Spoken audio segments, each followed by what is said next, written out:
और चलिए अब देखते हैं उत्तराखंड का घड़ी घड़ी घमासान। जोशीमठ में जमीन धंसने के मामले में सरकार एक्शन में है। वहीं अब मामले में बनी संयुक्त कमेटी ने अपनी अंतरिम रिपोर्ट सरकार को सौंप दी है। कमेटी ने सरकार से कहा है कि तत्कालीन यहां से लोगों को हटाया जाए। साथ ही कई महत्वपूर्ण सुझाव भी आपदा प्रबंधन की कमेटी ने दिए हैं। दरअसल सरकार ने आपदा प्रबंधन सचिव रंजीत सिन्हा की अध्यक्षता में कमेटी बनाई थी, जिसने जोशीमठ में अध्ययन कर रिपोर्ट तैयार की है। अभी जो नया क्रैक्स आया है वो एक पानी का धारा निकला है जेपी का कैंपस जो कॉलोनी है उसमें, उस धारा की लाइन में ही ये नए क्रैक्स इस बार डेवलप हुए हैं। और इस बार के जो क्रैक्स हैं कई जगह तो 2-2 फीट वाइड है। एक्सपर्ट कमेटी ने 2 दिन प्रभावित इलाकों का दौरा किया, जिसके बाद रिपोर्ट तैयार कर सौंपी गई है। जोशीमठ में रिहायशी इलाकों के साथ साथ मंदिरों में दरारें आ चुकी है और लगातार दिक्कतें बढ़ती जा रही है। पूरा ही शहर आपदा की चपेट में आ चुका है। जिस हिस्से को सेफ माना जा रहा था, लेकिन यहाँ पर भी जब हम आए तो हमने ग्राउंड पर हकीकत देखी तो यहाँ पर भी ऐसा नहीं है। यहाँ पर भी तमाम मकान हैं। ये जो मकान आप इस वक्त देख रहे हैं, आप देख सकते हैं यहाँ दूरी से ही कि कैसे जो है ये टेढ़ा हो चुका है। फिलहाल एक्सपर्ट कमेटी ने सरकार को सुझाव दे दिए हैं और हालातों का जायजा खुद सीएम पुष्कर सिंह धामी भी ले चुके हैं। ऐसे में रिपोर्ट के आधार पर सरकार को आगे की रणनीति बनाकर फैसला लेना होगा। जोशीमठ में जमीन धंसने का मामला सुप्रीम कोर्ट पहुंच गया है, तो वहीं अब पूर्व सीएम त्रिवेंद्र सिंह रावत ने भी मामले पर बड़ा बयान दिया है। आदिगुरु शंकराचार्य जी महाराज की तपोस्थली को भारी नुकसान पहुंचा है। मंदिर में दरार आ गई है, तो वहीं ज्योतिष पीठाधीश्वर शंकराचार्य अविमुक्तेश्वरानंद इस मामले में सुप्रीम कोर्ट पहुंच गए हैं। साथ ही उन्होंने कहा कि सरकार समय पर ध्यान देती तो सुप्रीम कोर्ट जाने की जरूरत ही नहीं पड़ती। इधर 2-3 दिन से तो मुख्यमंत्री जी ने ध्यान दिया है। हाई लेवल मीटिंग भी उन्होंने 2-3 की है। स्वयं कल यहाँ ज्योतिर्मठ आए भी। 1 हफ्ता पहले अगर ये हुआ होता तो हम सुप्रीम कोर्ट ना जाते। वहीं ज्योतिर्मठ पर बड़ी बड़ी दरारें आ गई हैं। ये वही मठ है जहां शंकराचार्य रहते हैं। बहुत पौराणिक और कई 100 साल वर्ष पुराना जो ज्योतिर्मठ है वहाँ पर भी अब दरारें आ गई हैं। वहीं इस मामले में पूर्व मुख्यमंत्री त्रिवेंद्र सिंह रावत का बयान भी सामने आया है। त्रिवेंद्र रावत ने कहा है कि सरकार को अच्छे से ध्यान देना चाहिए, क्योंकि सामरिक दृष्टि से जोशीमठ काफी महत्वपूर्ण है। इससे सुरक्षा से जुड़ा हुआ एक बहुत बड़ा सेंटर हमारा जोशीमठ है। सरकार को बहुत गंभीरता से ध्यान देना चाहिए। जोशीमठ में लगातार संकट बढ़ता जा रहा है। मकानों की संख्या बढ़कर 561 से 600 तक पहुंच चुकी है। जोशीमठ संकट पर केंद्र सरकार भी एक्शन में है। प्रधानमंत्री के प्रधान सचिव ने मीटिंग कर जानकारी जुटाई है।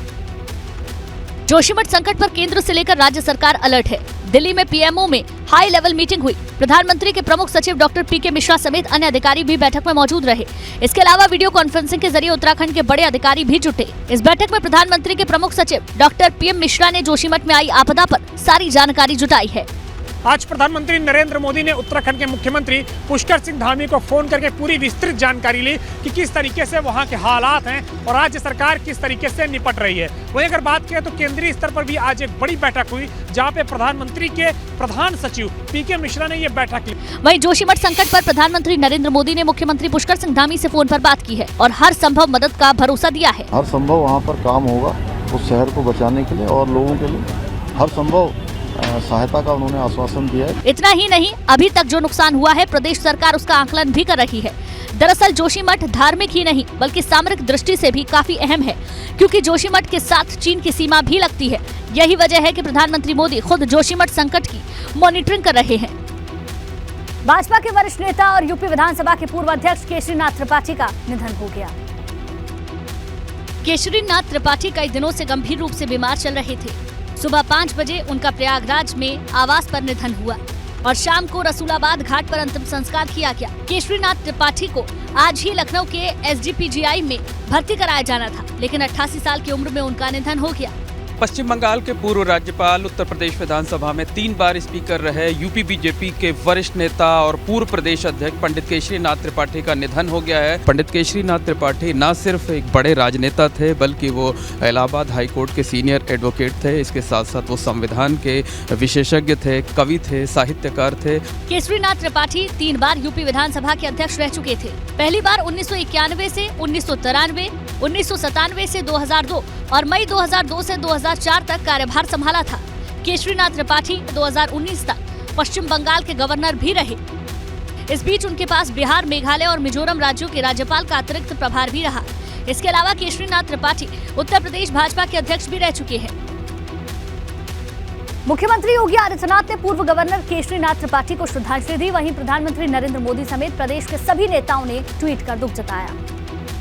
सीएम योगी आदित्यनाथ प्रयागराज पहुंचे, जहां पूर्व गवर्नर केशरीनाथ त्रिपाठी को श्रद्धांजलि अर्पित की। सीएम योगी आदित्यनाथ के साथ कैबिनेट मंत्री स्वतंत्र देव सिंह और मंत्री नंद गोपाल नंदी भी मौजूद रहे। दोनों मंत्रियों ने भी श्रद्धांजलि अर्पित की। वहीं सीएम योगी आदित्यनाथ ने परिवार को ढांढस बंधाया। भारतीय जनता पार्टी के प्रदेश अध्यक्ष और एक राज्यपाल के रूप में सभी दायित्वों का उन्होंने कुशलतापूर्वक निर्वहन किया। वहीं केशरीनाथ त्रिपाठी के निधन पर प्रधानमंत्री नरेंद्र मोदी ने दुख जताया है। प्रधानमंत्री ने अपने ट्वीट में लिखा, श्री केशरीनाथ त्रिपाठी जी को अपनी सेवा और बुद्धिमत्ता के लिए सम्मान दिया जाता था।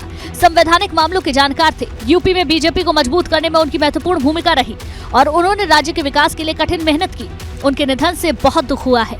उनके परिवार और उनके चाहने वालों के लिए संवेदना। ओम शांति। वहीं डिप्टी सीएम केशव प्रसाद मौर्य ने केशरीनाथ त्रिपाठी के निधन पर दुख जताया। उन्होंने ट्वीट में लिखा, भाजपा के वरिष्ठ नेता, पश्चिम बंगाल के पूर्व राज्यपाल, उत्तर प्रदेश के गौरव, हम सभी कार्यकर्ताओं के मार्गदर्शक आदरणीय पंडित केशरीनाथ त्रिपाठी जी के निधन से अत्यंत दुखी हूँ।